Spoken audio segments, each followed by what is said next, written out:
So I am going to be talking about the conductivity monitoring that we've been doing in the Neponset River Watershed. We've been doing this in conjunction with several other watersheds throughout Massachusetts so that we can all collect conductivity data to get a sense of how much road salt is entering our waterways when, towns are salting throughout the winter. So starting off just like why this project even exists, why we're thinking about road salt at all, is because road salt can negatively affect water quality and fish health, especially thinking about our cold water and sensitive species that live in our streams and wanting to make sure that they have high quality water and are kind of able to swim in the fresh water that they are designed for and not actually salty water. And also thinking about how like drinking water contamination concerns and how road salt can seep into groundwater aquifers and affect drinking water, especially for people who are on low sodium diets for like health concerns. The amount of road salt that's being used can be really relevant to them and their kind of health needs.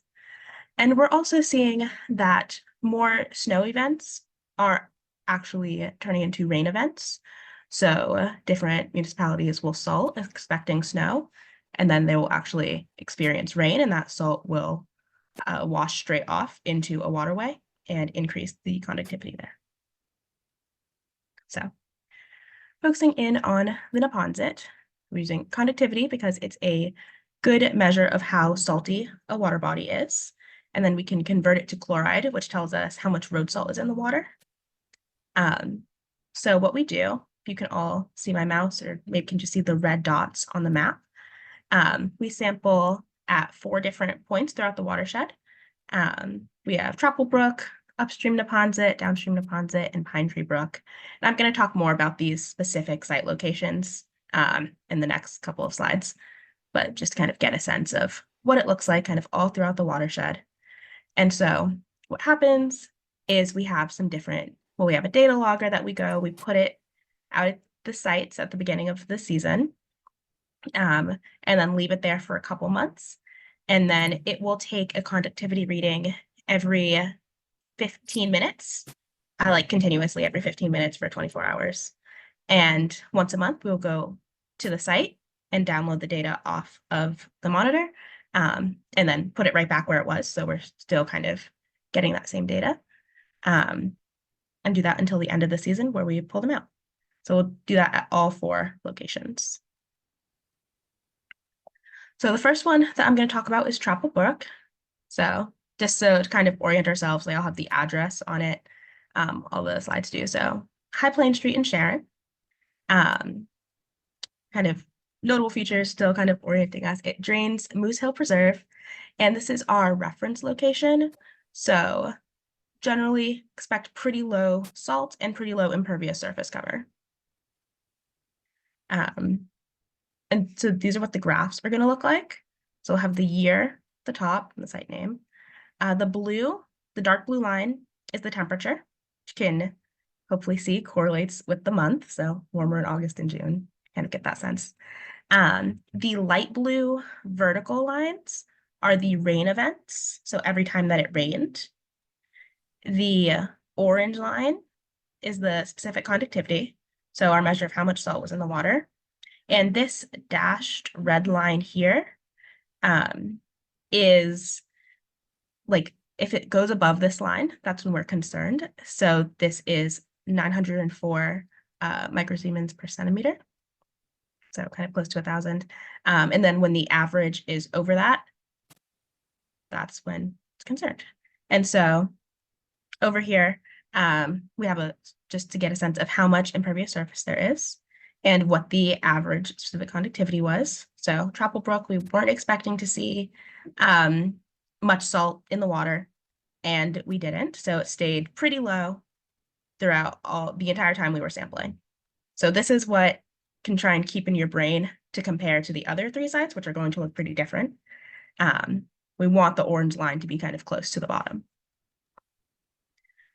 So then we also have Pine Tree Brook, which is near Central Ave in Milton by Brook Hill Road. So it enters downtown Milton, to the urban drainage of some cold water streams. So now we can see how the orange line is no longer just near the bottom like it was for Chapel Brook. We are specifically looking towards like late winter, kind of early spring in March, where we can see a lot of spikes over that dashed red line. So what this indicates is that every time it rains, every time we have one of these light blue lines, there's a spike right after during the time where we would expect salt to be on the ground. So when there's people are salting in like late February and throughout March, and we're not seeing that in these other months because there's salt's not being put on the ground. You can see those spikes. And then the average being about 1,150, which is well over 904. So kind of getting that sense for it's at a concerning level. And there's also much more impervious surface than there was at Chapel Brook. So seeing that. And we have the upstream main stem Neponset, which is Green Lawn Street in Dedham. It is near the I-95-93 corridor and is the entry point into the undeveloped Foul Meadow ACEC. You can look at that. So now the graph has changed a little bit. We don't have 2022, we just have 2023.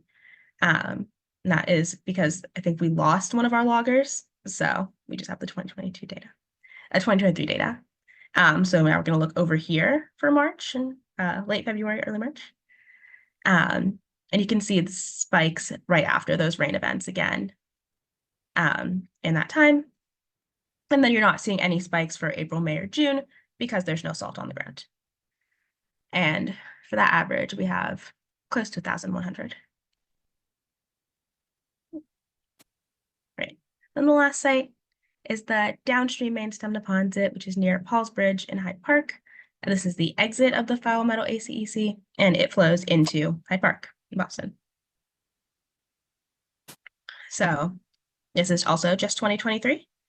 We can see spikes in March, late February, early March, where we're expecting. But the average is actually lower than it was for the upstream Neponset. So this is 843, and the last one was 1,100. So it is lower, even though they have, I think, very similar impervious surface coverage. And there are lots of potential reasons for that. I can't tell you exactly why, but something that we have noticed, and if you've maybe been looking at the kind of spring, summer months, sometimes there's a dip when it rains, like if you're looking right here in May, because the rain adds fresh water to the stream, so the conductivity dips a little bit because there's no salt on the ground. So it could be that we're seeing a dilution effect from another stream in the ACEC or something else. But yeah, we had those two sites, the Pine Tree Brook and the upstream Neponset, where we could see that kind of concerning level of road salt in the water. So, and we know that it's not just those two sites throughout the whole watershed. We only sampled 4. So kind of get the sense that in places where there's higher impervious surface coverage and there is being road salt that is being put on the ground, we are going to see that road salt washing into the streams and affecting water quality and fish health and all those kinds of other problems that I mentioned at the beginning. So trying to think of some potential solutions to kind of limit the amount of road salt that's getting in the streams.